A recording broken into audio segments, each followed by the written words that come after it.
When I go into a bank, I get rattled. The clerks rattle me. The wickets rattle me. The sight of the money rattles me. Everything rattles me. The moment I cross the threshold of a bank and attempt to transact business there, I become an irresponsible idiot. I knew this beforehand, but my salary had been raised to $50 a month, and I felt that the bank was the only place for it. So I shambled in and looked timidly around at the clerks. I had an idea that a person about to open an account must needs consult the manager. I went up to a wicket marked Accountant. The accountant was a tall, cool devil. The very sight of him rattled me. My voice was sepulchral. "Can I see the manager?" I said, and added solemnly, "Alone." I don't know why I said alone. "Certainly," said the accountant, and fetched him. The manager was a grave, calm man. I held my $56 clutched in a crumpled ball in my pocket. "Are you the manager?" I said. God knows I didn't doubt it. "Yes," he said. "Can I see you?" I asked.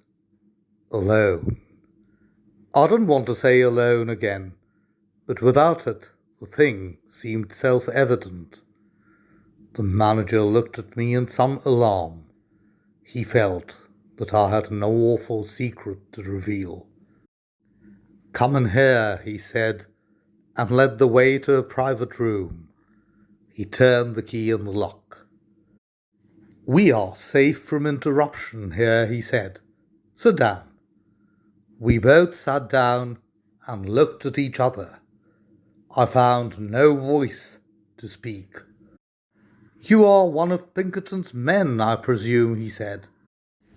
He had gathered from my mysterious manner that I was a detective. I knew what he was thinking, and it made me worse. "No, not from Pinkerton's," I said, seeming to imply that I came from a rival agency. "To tell the truth," I went on, as if I had been prompted to lie about it, "I'm not a detective at all. I've come to open an account. I intend to keep all my money in this bank." The manager looked relieved, but still serious.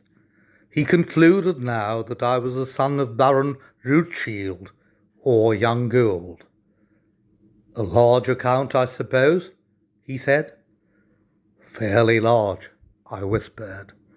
"I propose to deposit $56 now and $50 a month regularly." The manager got up and opened the door. He called to the accountant. "Mr. Montgomery," he said unkindly loud, "this gentleman is opening an account. He will deposit $56. Good morning." I rose. A big iron door stood open at the side of the room. "Good morning," I said, and stepped into the safe. "Come out," said the manager coldly, and showed me the other way. I went up to the accountant's wicket and poked the ball of money at him with a quick convulsive movement, as if I were doing a conjuring trick. My face was ghastly pale. "Here," I said, "deposit it." The tone of the word seemed to mean, let us do this painful thing while the fit is on us. He took the money and gave it to another clerk. He made me write the sum on a slip and sign my name in a book. I no longer knew what I was doing. The bank swam before my eyes. "Is it deposited?"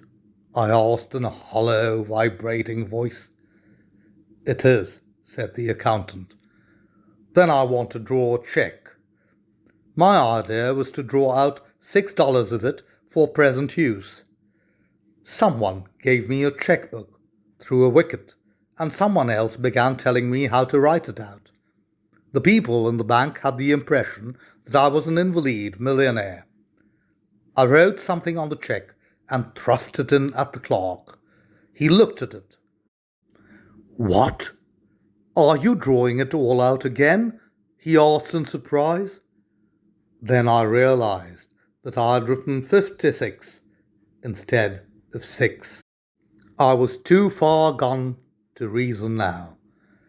I had a feeling that it was impossible to explain the thing. All the clerks had stopped writing to look at me. Reckless with misery, I made a plunge. "Yes, the whole thing. You withdraw your money from the bank?" "Every cent of it." "Are you not going to deposit any more?" said the clerk, astonished. "Never."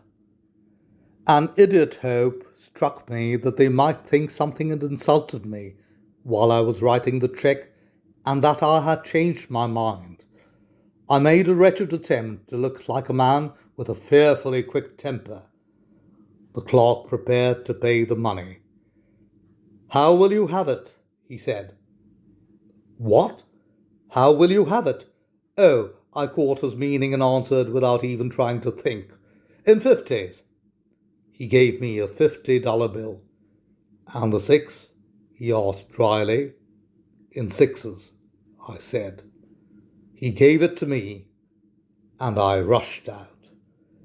As the big door swung behind me, I caught the echo of a roar of laughter that went up to the ceiling of the bank. Since then, I bank no more. I keep my money in cash in my trousers pocket and my savings in silver dollars in a sock.